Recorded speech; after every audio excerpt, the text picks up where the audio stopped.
You, John Fitzgerald Kennedy, do solemnly swear I, John Fitzgerald Kennedy, do solemnly swear that you will faithfully execute the office of President of the United States that I will faithfully execute the office of President of the United States and will, to the best of your ability, and will, to the best of my ability, preserve, protect, and defend the Constitution of the United States. preserve, protect, and defend the Constitution of the United States. So help you God. So help me God.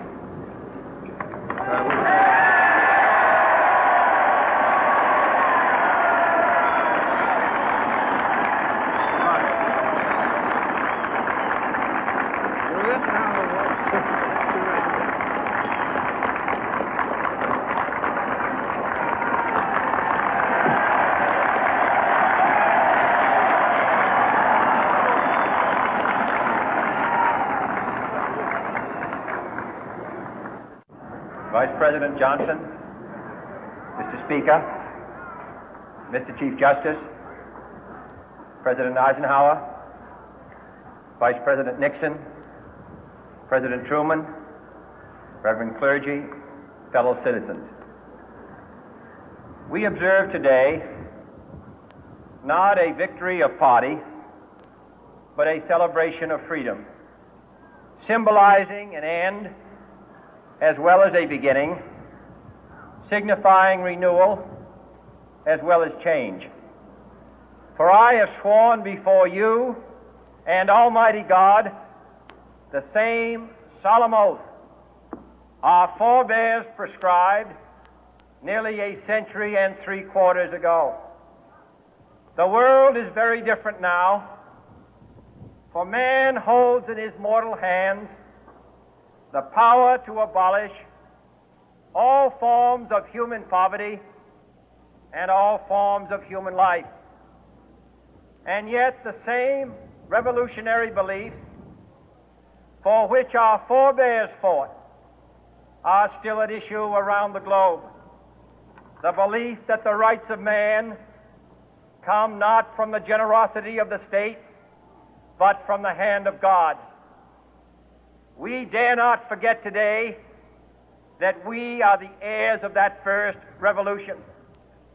Let the word go forth from this time and place to friend and foe alike that the torch has been passed to a new generation of Americans born in this century, tempered by war, disciplined by a hard and bitter peace, proud of our ancient heritage, and unwilling to witness or permit the slow undoing of those human rights to which this nation has always been committed and to which we are committed today at home and around the world.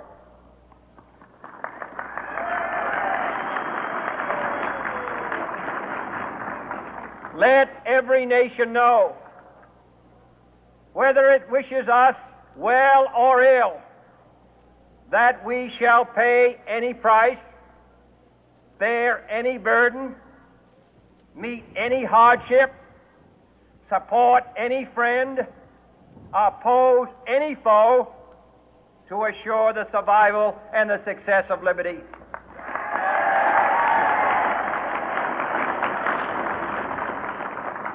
This much we pledge and more. To those old allies whose cultural and spiritual origins we share, we pledge the loyalty of faithful friends. United, there is little we cannot do in a host of cooperative ventures. Divided, there is little we can do, for we dare not meet a powerful challenge at odds and split asunder.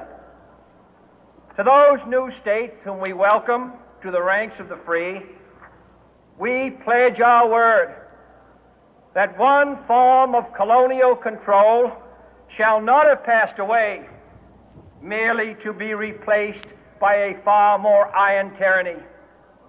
We shall not always expect to find them supporting our view, but we shall always hope to find them strongly supporting their own freedom, and to remember that in the past, those who foolishly sought power by riding the back of the tiger ended up inside.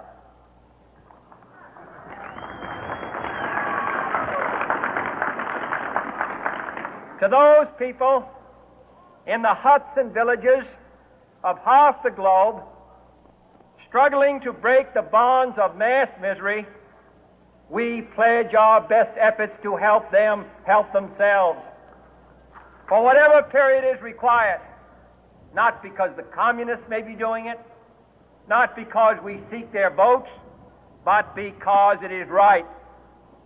If a free society cannot help the many who are poor, it cannot save the few who are rich.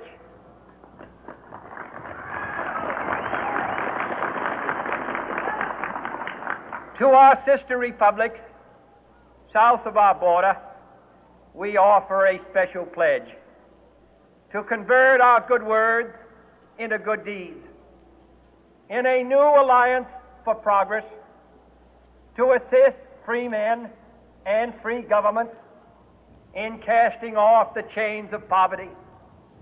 But this peaceful revolution of hope cannot become the prey of hostile powers. Let all our neighbors know that we shall join with them to oppose aggression or subversion anywhere in the Americas. And let every other power know that this hemisphere intends to remain the master of its own house.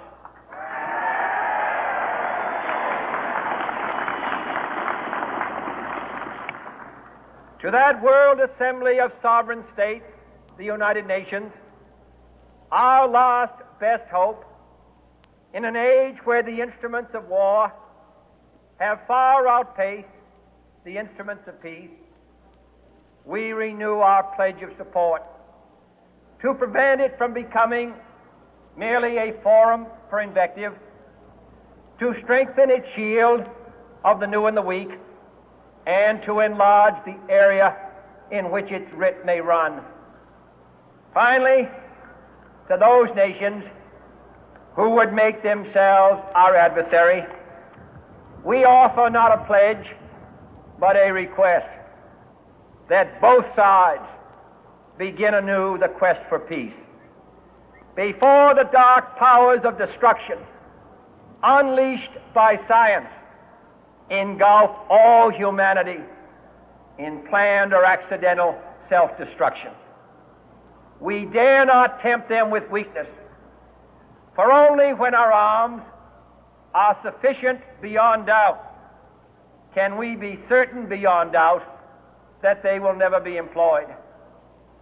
But neither can two great and powerful groups of nations take comfort from our present course, both sides overburdened by the cost of modern weapons, both rightly alarmed by the steady spread of the deadly atom, yet both racing to alter that uncertain balance of terror that stays the hand of mankind's final war.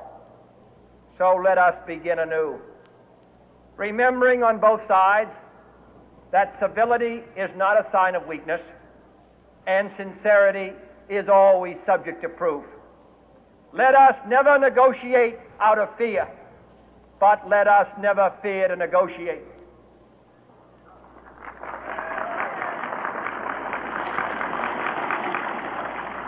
Let both sides explore what problems unite us, instead of belaboring those problems which divide us. Let both sides, for the first time, formulate serious and precise proposals for the inspection and control of arms, and bring the absolute power to destroy other nations under the absolute control of all nations.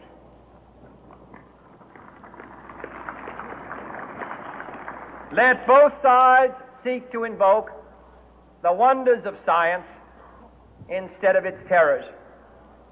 Together, let us explore the stars, conquer the deserts, eradicate disease, tap the ocean depth, and encourage the arts and commerce. Let both sides unite to heed in all corners of the earth the command of Isaiah to undo the heavy burden and let the oppressed go free.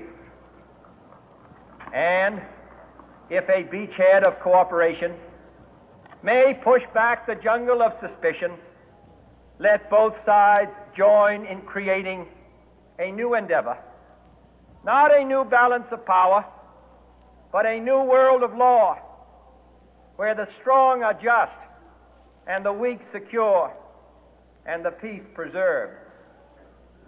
All this will not be finished in the first 100 days, nor will it be finished in the first 1,000 days, nor in the life of this administration, nor even perhaps in our lifetime on this planet. But let us begin.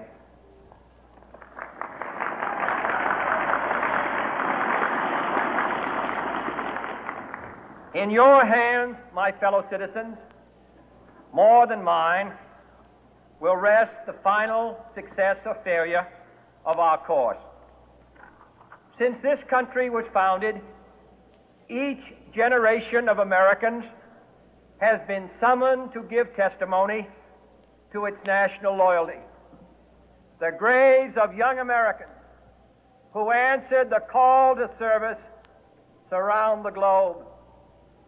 Now the trumpet summons us again, not as a call to bear arms, though arms we need, not as a call to battle, though in battle we are, but a call to bear the burden of a long twilight struggle, year in and year out, rejoicing in hope, patient in tribulation, a struggle against the common enemies of man, tyranny, poverty, disease, and war itself. Can we forge against these enemies a grand and global alliance, north and south, east and west, that can assure a more fruitful life for all mankind? Will you join in that historic effort?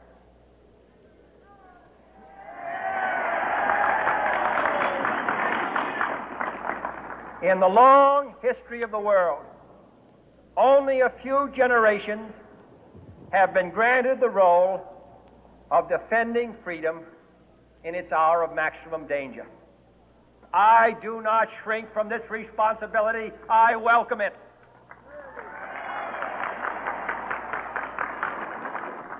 I do not believe that any of us would exchange places with any other people or any other generation. The energy, the faith, the devotion which we bring to this endeavor will light our country and all who serve it. And the glow from that fire can truly light the world. And so, my fellow Americans, ask not what your country can do for you. Ask what you can do for your country.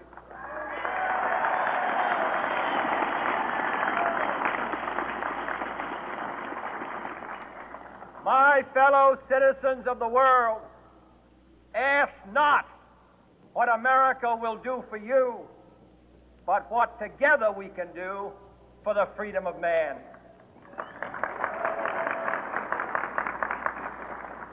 Finally, whether you are citizens of America or citizens of the world, ask of us here the same high standards of strength and sacrifice which we ask of you. With a good conscience, our only sure reward, with history the final judge of our deeds, let us go forth to lead the land we love, asking His blessing and His help, but knowing that here on earth God's work must truly be our own.